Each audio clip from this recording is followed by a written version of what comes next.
York City, and gunfire broke out during a traffic stop in Los Angeles. Here's more.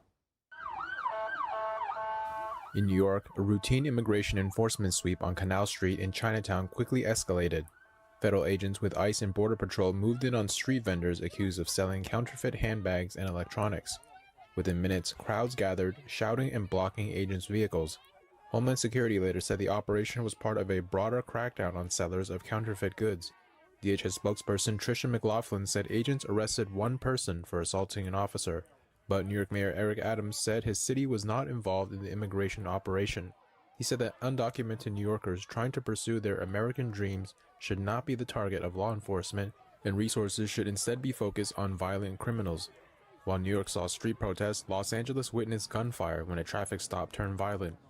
Officials say 44-year-old Carlitos Ricardo Parias, an illegal immigrant who had previously escaped custody, tried to ram his car into officers as they attempted to arrest him.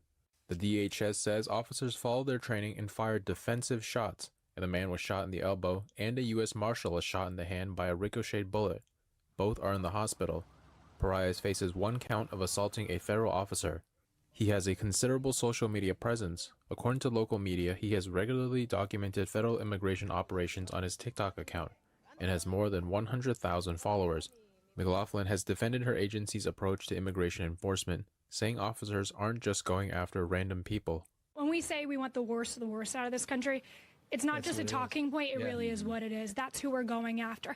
And these are not indiscriminate stops. We're not just walking on the sidewalk and picking up random people. We have intelligence, we have reasonable suspicion under the Fourth Amendment of the Constitution. That's who we're going after. The Los Angeles shootout and the New York protests come amid a surge in hostility toward ICE officers, something President Trump's border czar Tom Homan told Newsmax is being fueled by divisive rhetoric from politicians and activists.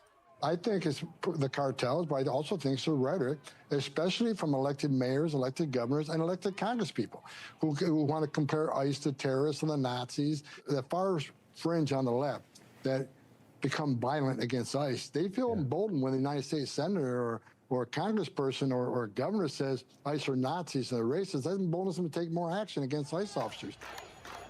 Homan also said cartels are taking revenge on ICE by using internal gangs in the nation's largest cities to attack officers. According to Homan and the White House, attacks on immigration officers have risen more than 1,000% in the last few months. Secretary of Agriculture Brooke Rollins says the USDA will restart distributing aid to farmers that was frozen by the government shutdown.